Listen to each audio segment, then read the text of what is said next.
All right, now I welcome on the freshly minted NCAA 3,000 meter record holder, Ethan Strand. I almost said national champion, but that's getting ahead of ourselves. Fresh off of a 7:30.15, which was just, I think, still stunning to a lot of people of just how much you guys took off the previous record, which was 7:36 by Drew Bosley 2 years Mhm. ago. Before the race, there was a bunch of talk. I guess Yassin Abdallah was saying like there's seven guys in the NCAA who could probably break this record.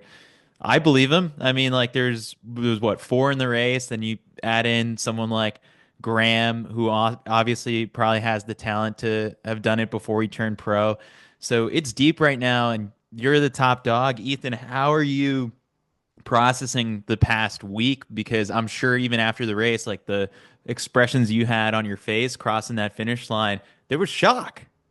Yeah, yeah, absolutely. I mean, I think when you look at that, I think you do have to take a second and actually look back and like realize that you did something really cool.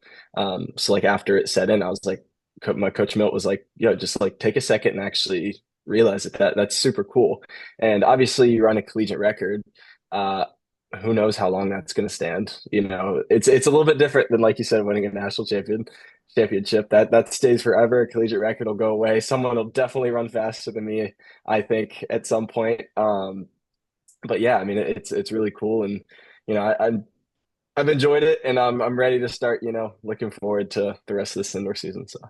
I was just talking about this morning with my colleague Mac Fleet, who's got, two NCAA titles from way back in the Mhm. day. And he's like, it feels to me like the college kids nowadays are like more focused on times and running fast. And like way back in my day, 10 years ago, it was all about winning. But I don't know. I feel like this performance came as a consequence of both you and Parker going for the win. Is Mac wrong here in the sense it's like, no, I mean, it's just sort of like this was a byproduct. The fast time was a byproduct of a really good race. Yeah, that's what we talk about all the time. It's like you cannot obsess over times. You can't think about times. It's like if you compete and you really love to compete, like the times are probably going to take care of themselves. I mean, me and Parker loves to win. I love to win, and you saw both of us gave it everything we had to win that race. So yeah, I mean, I think competition is how you run fast in the end. What does it look like in practice? Like if someone popped over to Chapel Hill and observed practices, I'm sure it changes all throughout the year. And Coach Milt has been pretty open about the fact that it's like the two of you guys don't always work out together, but you play to each other's strengths. I mean, does it get pretty competitive sometimes? Sometimes when we run the faster paces, they'll get a little competitive. I think both of us just kind of like to run fast and workouts. We don't do it very often, so when we do get out there and get after it on the track, it's harder to keep us back. But no, we try to save the competition for the race days. I mean, you only get a lot of them, especially in the collegiate system. We race a lot. So I think it's important that we save that for the races, and that's kind of what we do. I mean, obviously there'll be a few workouts. Like there was one last year I can think of that we were absolutely like racing, like absolutely race effort, running as hard as we could. But since then, it really hasn't been a workout like that. So yeah, just consistent and doing what we're supposed to. Doing the workout we're told to do and how we're told to do it is something we've really done actually. So I know a lot of people tend to get carried away, but just we just try to keep it chill and actually do what we're supposed to. Yeah, because the key person in all of this is Coach Milt and the coaching staff there to kind of rein the two of you guys in and figure out what works best. But coming into this past weekend, even the time was a little bit of a shock to him. But what is the relationship like when you and him sit down to talk about the season ahead? Who's bringing up goals and how does that work? Yeah, to be honest, we don't honestly talk about goals all that often. I think he knows me well enough to know that I'm setting my own goals and I really internalize them and have them in my head. But I also don't sit here and think about them all the time.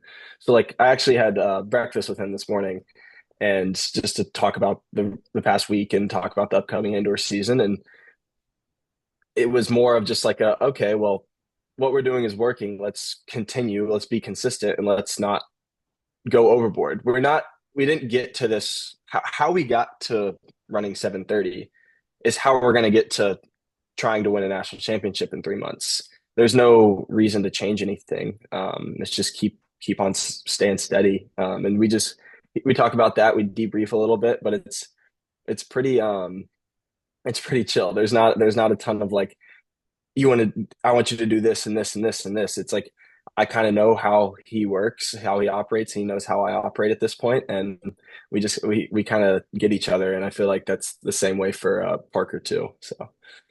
So how we got to 7:30, it's something that everyone's still trying to like process. Where do you kind of want to extend back to? Like where would you say it really begins of how you got this strong for the 3K? People view you as mostly a 15 guy. So the speed has always been there, but it was sort of, even looking at your past cross country results, it took a while for Mhm. you to get this Yeah. strong. Where do you think things started to really click on that side of things? To be honest, I think we've hit the training really well over the last 3 years. Like it's been very consistent, and we're not pushing too hard all the time. But I have stayed healthy, and I think we've hit the training right. And then last outdoor season, I had a rough day at NCAA's. Like I really didn't do what I wanted to, and I talked with Coach Melton, and we were like, I wasn't putting myself in position to win races. I really wasn't. Like in that NCAA final, I was back and I never was in a dangerous position. I just wasn't. And he was just like, dude, like, you can do it. Put yourself in a position where you can actually do something. And then you saw on the trials, I put myself in a position where I could have actually done something. And it got me to the final. And in the final, I didn't quite have it.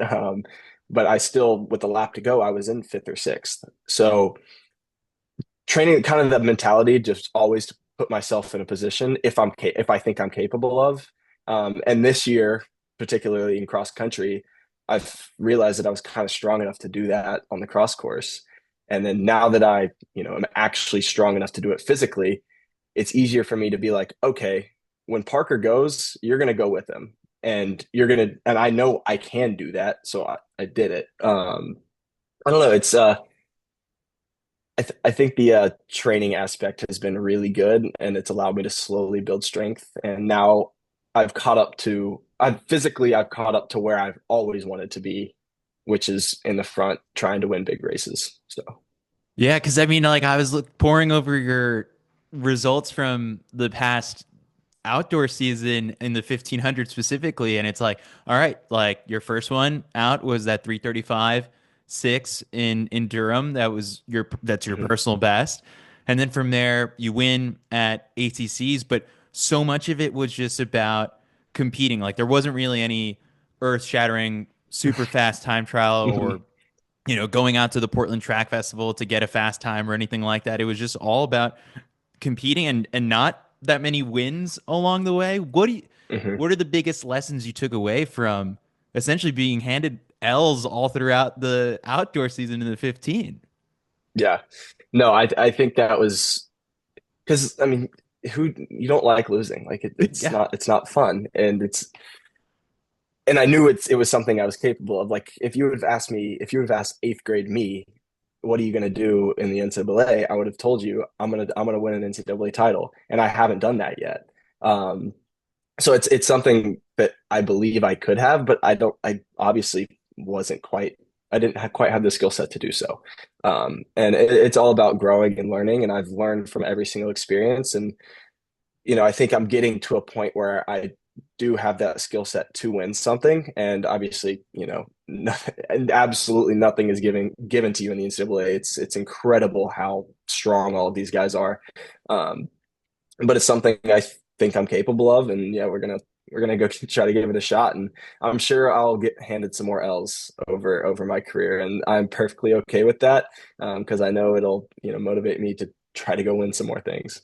That also makes it fun too when years down the road from now where you do go on to have this success as a professional. Like I look back at some of these old college results sometimes. I'm like, oh, Grant Fisher lost like all these races to these guys, and like where are Mhm. those guys at now? And so it's really funny to look back at just sort of people's development over time with Coach Milt, like, have there ever been times when he's brought up, the guys he's had at Stanford, McGorty and Grant, to both you and Parker as to just like, I mean, you guys are essentially what that is now for this current generation of Mhm. at the NCAA. Yeah, I mean, he brings them up all the time. He brings up his former athletes all the time. And even like my freshman year, Grant came and talked to us. Like Sean has come and talked, like came to campus and talked to us. So yeah, we hear about those guys all the time, and the lessons that Milt learned as a coach from them, he's telling us about. And I'm sure what he's learning about us right now, he's gonna tell the next crew that comes here in the fall, or the year after that. Like I feel like the lessons that he's learned from someone like Sean and someone like Grant is absolutely a part of my success. So, Yeah. You brought up before eighth grade and just sort of like eighth grade you having these big aspirations, not even just for high school, but on the collegiate scene. It's a part of you coming up in a running family, your dad being a four flat miler. I guess how formative was that for you in your own sort of running development, and how did that affect sort of your own sort of aspirations for yourself? yeah, it's crazy because like I was never forced to run ever. Never once were they like, you need to like get out the door, go for your run. It's never once it was like, hey, I'm signing you up for this 1 mile fun run this weekend. It was never that. And I think it's less about like the fact that my dad ran and the fact that my mom ran, and both in college. It's more of kind of the atmosphere I grew up in. In Birmingham, my dad's a partner at the Track Shack. It's a running shop in Birmingham, and so like I was just naturally around runners. I was naturally in a running store. I was naturally around running shoes, and so that's just how I grew up. It wasn't forced. It just kind of happened, and I loved it from the start. So I think the atmosphere I grew up in really drove my why I want to run. Like that is why I ran, and that's why I wanted to back then too. So. Yeah. All right. So both of us not being parents, but let's give parenting advice to some of the people who Mhm. might be listening. What was good about sort of like that setup, and what do you remember about the first instance where you did tell your parents like, "Hey, I want to sign up for a race"? Yeah, it's like so obviously like the Track Shack puts on races, like they Yeah. host races. So we have a 5K on a random Saturday, and there's a mile fun run. It's like I want to do that. Like put me in. And obviously you if you win, I won a race back then, and then I'm like, oh, that's fun. I want to do that again. And then I asked next time there's an event, I asked to go in the race, and then I get beat, and then it's like, well, that sucked, but I want to try to win again. So yeah, it's once it started, and I realized I actually like I had ability to do that. It just kept going, and it hasn't stopped. When did you start asking your dad about like his own sort of success within the sport? I mean, he made a world cross team and, he had for a while, I guess I'm sure held all the PRs in the household. So, when did you start picking his brain about just sort of his insights on the sport? I think it had to have been like in middle school was when I started, because like I was still playing soccer. I wasn't, I was running, like I was running 15, 20 miles a week. I'd go run 3 miles after school and then go straight to soccer practice. And I like soccer, but I didn't really like soccer. It was different. Like I didn't want to go juggle a soccer ball for an hour. Like that didn't seem fun to me. Whereas like I got pretty quick positive feedback when I would go for a run. Like I gained fitness pretty fast. When you're that young, you get fit pretty quickly. So it's like you go for a 3 mile run, and the next day you do it again. Eventually, it's like, oh, pretty fit. Like this is cool. And it really just like after a bad race, he's somebody that I can talk to, and he understands what happens after a bad race, and he understands how to get over that. So it's just like I was surrounded with like, I mean, it's just positive feedback. I got a lot of positive feedback, and they believed in me early, and so he had a good he knows how to handle running, and he knows how to handle runners, and I think they did both my parents did a fantastic job with that, obviously. So Did he ever coach you? never did. Neither of my parents ever coached me. I had a middle school coach. When you're in middle school, and the whole goal is all right, get the kid to run. Like if you can just go out the door and just run, you're gonna get better. And then I got to high school, and I had a few coaches, very very smart, very smart people. It's what training is morphing into today. They were doing that. I was doing that in high school. Um, they wanted me to run a little too much early on, and we got into some arguments about that. Like, hey, I can't. I just came out of middle school. I'm running 15, 20 miles a week. I can't run 60 miles a week. So like I Wow. slowly built up, and if I had qualms, I would ask my mom, like, hey, what do you think about this? Or I'd ask my dad, hey, what do you think about this? And my dad's like, oh, sounds great. Like, sounds good. My mom's like, oh, that sounds great. Maybe you shouldn't run an hour and 10 minutes today, but you should maybe go for like a 35, 40-minute run. So it's just like I use them just for like simple check-ins. But other than that, I mean, yeah, my coaches in high school were solid. So Yeah, so I'm this is so fascinating to me because like I just think of how some of these athletes over time, like the famous stories of how little Donovan Brazier used to mhm. run, where it was like 30 miles a week, even as a pro in those first couple of years. For you, structured training, I guess, has been part of it for what now, almost 10 plus years? Yeah, yeah, it has. I mean, like I had a full train, like my workout schedule right now is the same as my first week as a ninth grader. One Wow. workout on Tuesday, one workout on Friday, long run on Saturday. And I didn't really start long running. Like I kind of didn't run over the over the weekends my freshman year, but sophomore year started, and yeah, it was workout Tuesday, workout Friday, long run Saturday, and then just easy miles in between. And that's literally my same schedule today. So yeah, they I came into this program with a good base. Like it transitioned really really easily. So I kind of got lucky there. All right, so now as a senior, where's your mileage at, like, and how has that sort of evolved? You have the two workouts, but then, overall total, when you look at the week, like what makes it feel good? Yeah, I mean, I freshman year I was running 30 miles a week, and then by junior year I was running 50. Senior year I came down a little bit. I was running 45, 40, 45, and then I got to UNC, and first year I was running 60. Sophomore year I was doing 70, 75. Last year I was doing 75 to 80, and this year I'm pushing 80 to 85.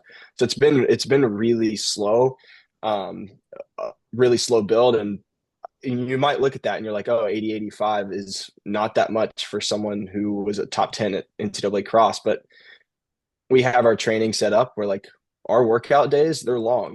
Like we're doing a lot of work when we're working out. But then my next day I'll go run 8 miles.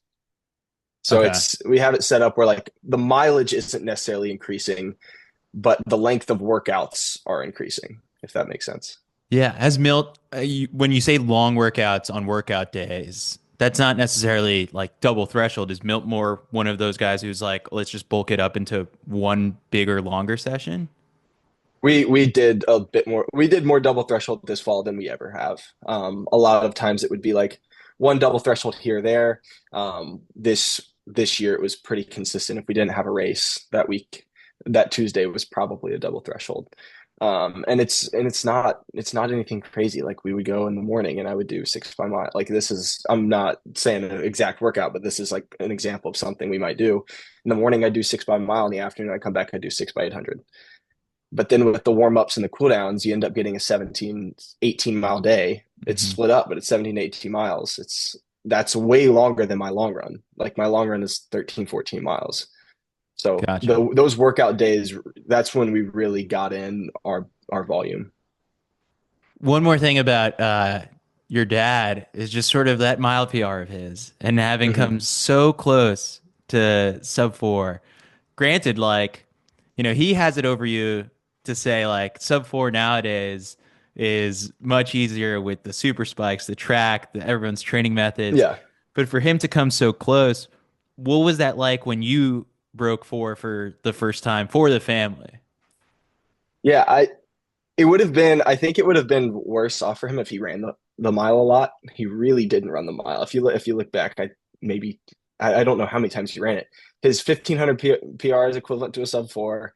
I'm sure it still hurts him, but I mean, yeah, he never ran it. He's ran the steeple a lot, and then he was a late bloomer. He did, I mean, he rarely ran. I don't think he trained at all until he got to college. Like he ran a state meet in high school and then was sent a letter, "Hey, can I walk on at Auburn?" And then they're like, "Yeah, come on." And then he started running. And then so like he was super late and got into the sport late.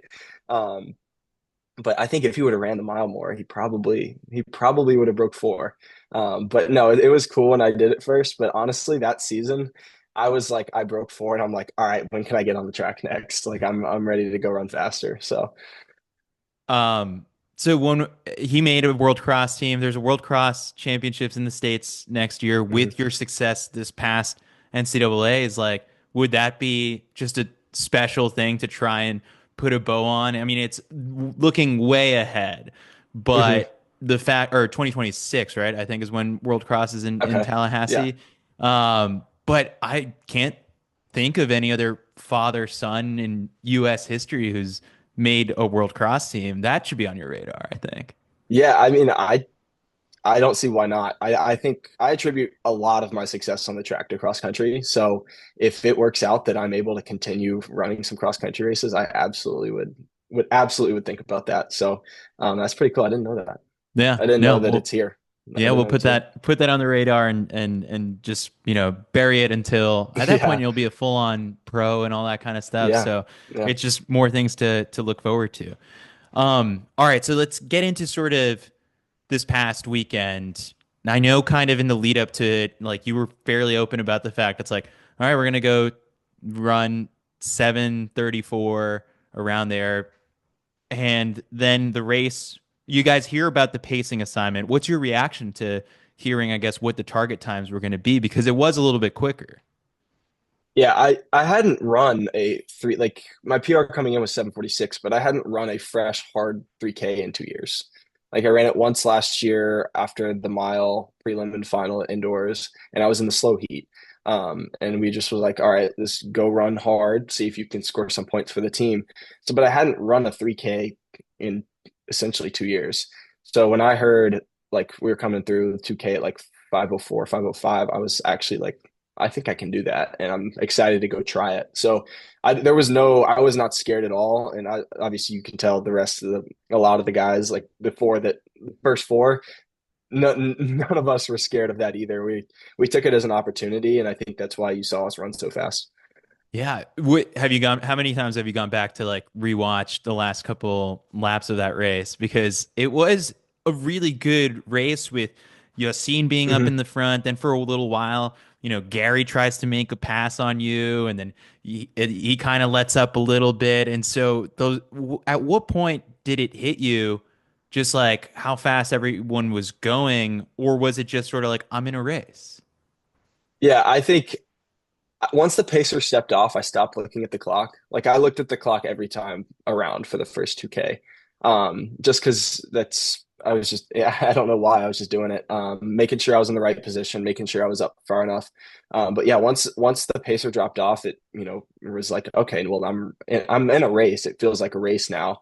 Um, and then I stopped looking at the clock, but I could tell we were still running really fast. Like that is one thing that I noticed just with how much my legs were burning was like we are not slowing down, that's for sure.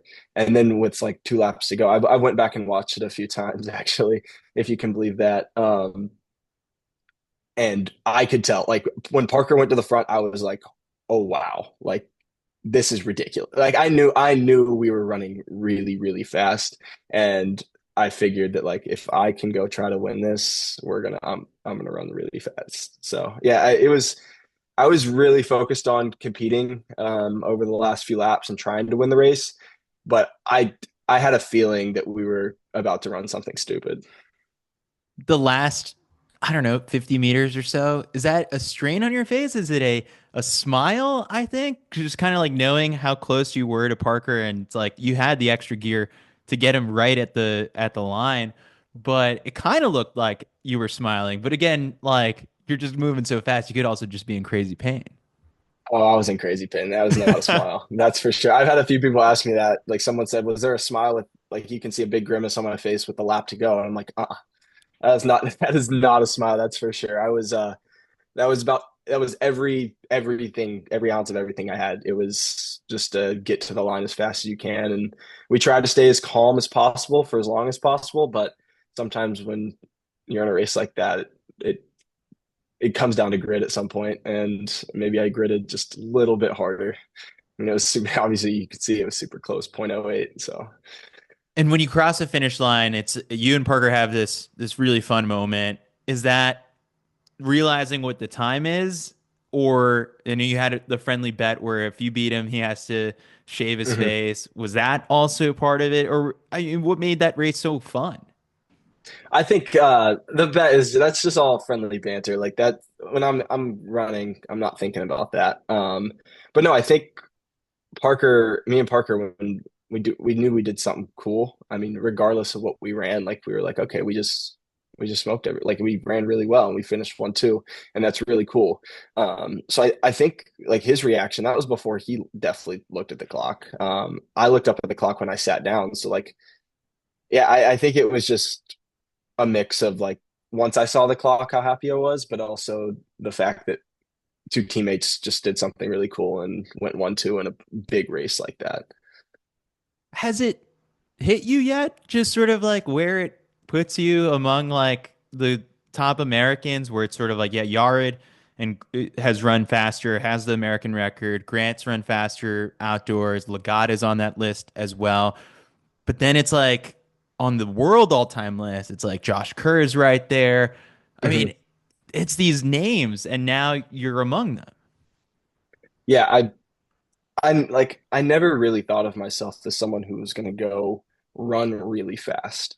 Like you watch these old Olympics, and I watched a 5K the other day. I think it was 2012 in London, and Mo Farah wins, and they come through with 400 to go, and it's 12:50 with 400 to go, and I always was like, oh, I can do that. Like that doesn't seem that crazy. Like yes, he ran 51 his last 400, but I thought I could do that. I didn't think that honestly I was going to run something this fast this early. Um, but once I realized that I might be able to, it kind of the confidence just kind of built it, or it just kind of built, and yeah, it happened. So, but It it's really puts cool to think about. It's really cool to think about.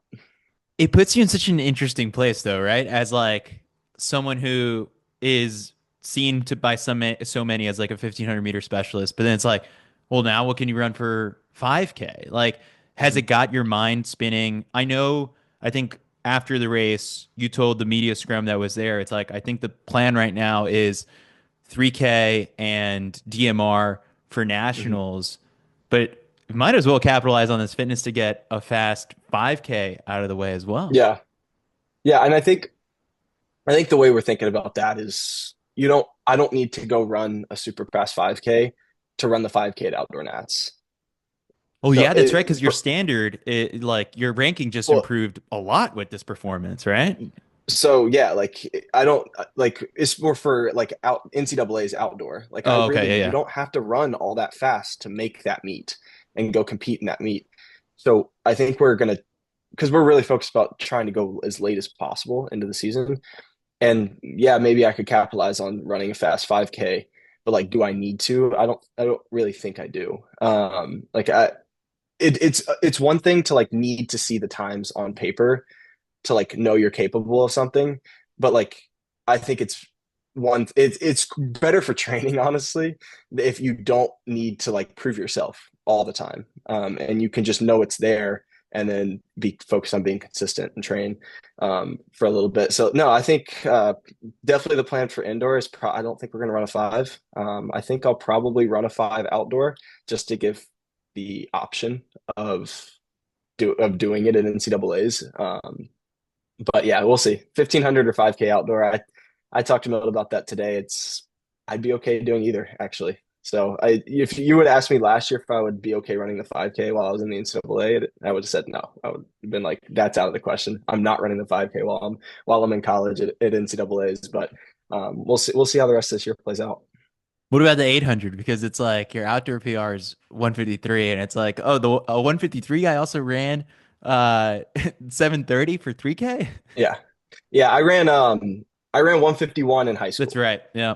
So that's still my lifetime PB is from my state meet in high school, my indoor state meet in high school. So I thought I might run one last year, just to get prepared for what the trials could bring because I think at NCAA's we closed in like 150, 151 for the outdoor 1500 last year. I think Joe Wascom he closed in 149, like 149.2 or something ridiculous. So like we wanted to maybe get that 800 speed. But I don't know. We might run an 800 this year. I think I could run around 146, Okay. 146, 147. Um, so then looking at what's ahead for the next couple weeks, I guess like how are BU works. Like as a Mm-hmm. thought, one more trip to BU. We kind of chatted about this before we started recording. DMR is super important. Everyone typically goes to Notre Dame or BU over the last couple of years. What's sort of like on the horizon right now? Yeah. So I think we want to go in, I want to run a mile, for sure. And then we want to get a DMR qualified. And then I want to, race at ACCs and try to score as many points as possible, and race at Nats and try to score as many team points as possible. I think we could, possibly win ACCs as a team indoor, and I think we could probably be a top five. We might can be a podium team when it come indoor track, which is crazy to think about. Um, but I think we can. So mile may either BU, maybe we'll see Milrose. I don't know, but definitely a mile at one of those two places, and then a DMR probably up in Boston. But I know last year we technically set the American record as a team, which was really cool. But we were on an oversized track, so it doesn't count. Oh, that's right. I know Ray Flynn listens to the show, so if he's taking note about the Milrose games mentioned, then like I think you should let him into the mile because I mean you've got a fast one in you 100%. How formative, I guess, and I remember just seeing you at the Olympic trials after the semifinal. You came through the mix zone. I interviewed you, and you were just kind of like on cloud nine, Mm-hmm. making the final. Then in the final, I guess, what were the biggest takeaways you had from that? I mean, not obviously not the race that you wanted, Mm-hmm. but it was exposure to the top pros in the States, guys you'll be facing for the next couple years as to just sort of like how these races unfold. Because, hey, I mean, you get your next chance to go after that this upcoming August. Yeah, yeah. No, I think the whole goal of that was to make it through some rounds and get some experience. So when I go and run US champs this year, I'm not a newbie. I'm not new to the party. So I got into that final, and like I said, I wanted to give myself a shot just to try. Like, why not? Like that, I'm here. I might as well go for it. And I did something I had never done before. I went through way faster than I ever had, and I just wasn't strong. I just actually wasn't strong enough. It's not that I didn't want it. On that day I just wasn't strong enough. Um, and so now that we got back to work pretty quickly after that, and we're just being consistent. And I think that come this summer, I'm going to be much more prepared. If I end up running the 1500, I'm obviously a little bit stronger than I was this summer, and I trust myself that I can go through that pace with those guys, and I trust myself that I can run with those guys now since I have done it once. But yeah, so I'm excited for this year. That's for sure. Can you take me, I guess, into the team culture at UNC? Because it's sort of like, obviously you and Parker are seniors on the team, and I'm sure a lot of the guys look up to you guys as leaders. But I mean, how is that is that something that took you an adjustment period to step up and be like, all right, now I'm the guy that everyone's looking at as, Hmm. with alongside Parker as the leader of this team. Yeah. No, definitely when I came in, I was pretty stubborn and butt heads with some people.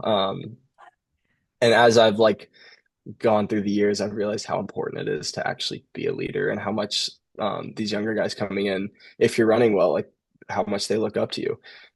So yeah, definitely, me and Parker definitely both have taken a bigger leadership role, and I hope that's been a part of our success as a team.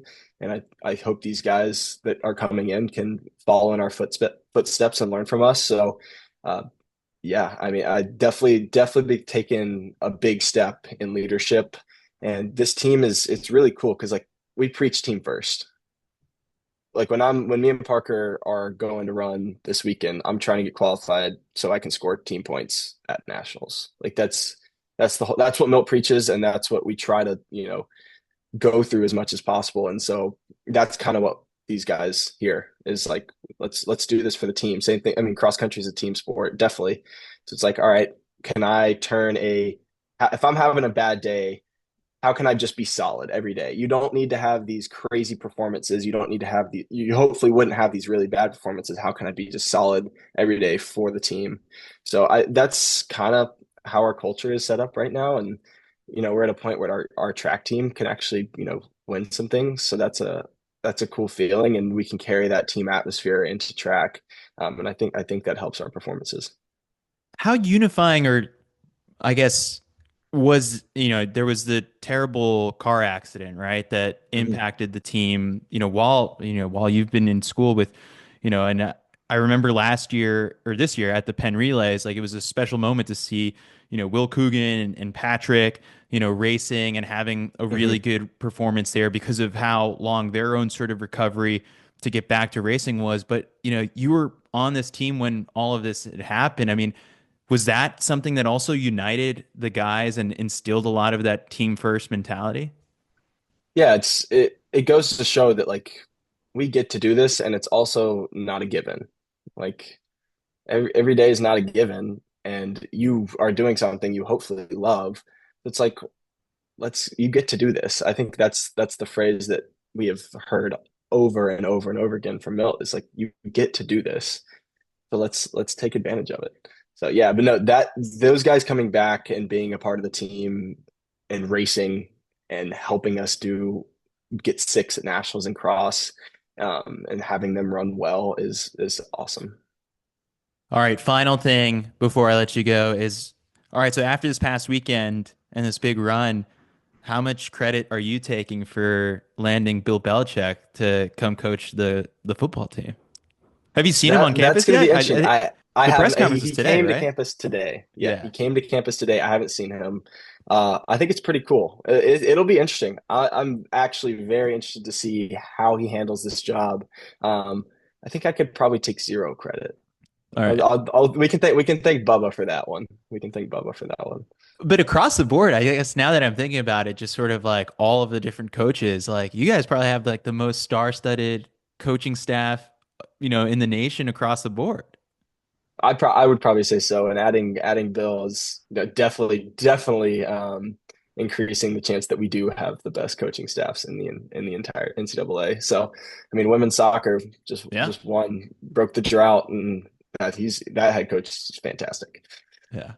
All right, Ethan. Well, I appreciate you taking the time to do this. I'm sure we'll catch you again at BU, Milrose games, hopefully, and then at NCAA's. But lots of exciting stuff ahead, and congrats on all of the success that 2024 brought you because I feel like there's more on the horizon in 2025. Yeah, thank you for having me on. It's been awesome.